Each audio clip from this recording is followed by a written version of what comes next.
In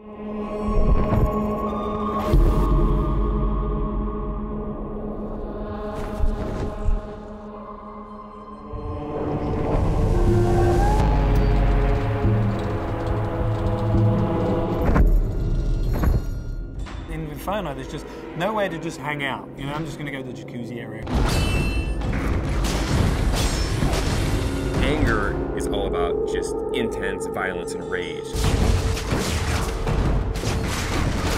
Everything in the world is against you. Cutting limbs off, heads are coming off. Boom, boom, boom. Anger is definitely a level that Dante can sort of unleash his fury in.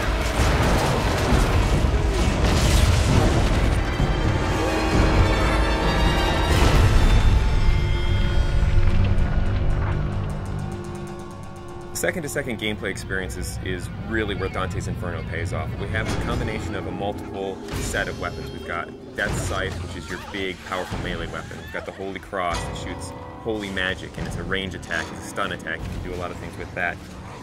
In addition to that, we have magic. You'll have magic powers that are on the righteous side and the unholy side. If you're in trouble and you want to like get out of the way or jump in the air or roll over there, whip out the scythe, blast with the cross, all those things just kind of lead into each other. And you don't kind of have to stop, start up something else. The main thing is you have a big ass scythe in your hand. We had like a sword at first. It wasn't feeling right. It just felt small and puny. The scythe's the thing here. That's almost the other character in there. The scythe that Dante uses is actually Death Scythe. It's dark, it's evil, it's punishing, it's sharp.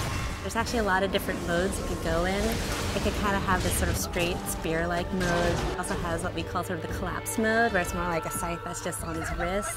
At the beginning, we're all trying to find different things. We actually bought a scythe, you know, farmers, monthly or whatever. So we bought this scythe. As soon as we got the scythe, it's got the little handles like, no, this ain't gonna work. Sometimes you'll come into work and like you'll go to the kitchen to get coffee and there's just like some guy over there like with a broomstick and he's looking at himself in the mirror like doing this or going. So not only punishing everyone with that scythe, the other part of the combat is you've got the cross as well.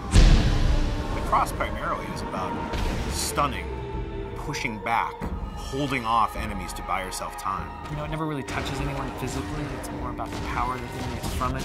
It's a little bit more about crowd control. I kind of liken it to sort of like the Force in Star Wars. It's really used as a great way to either set up a combo or a way to hold them in place while you then beat the shit out of them with the scythe. We really leave it open to the player whether they want to go sort of all in on the holy powers, whether they want to go all in on the scythe powers, or do a mix of both. There's kind of a reason that Dante's got these two weapons, kind of yin and yang, you know, they're dualistic. And that plays out, not just the combat, but in the story as well.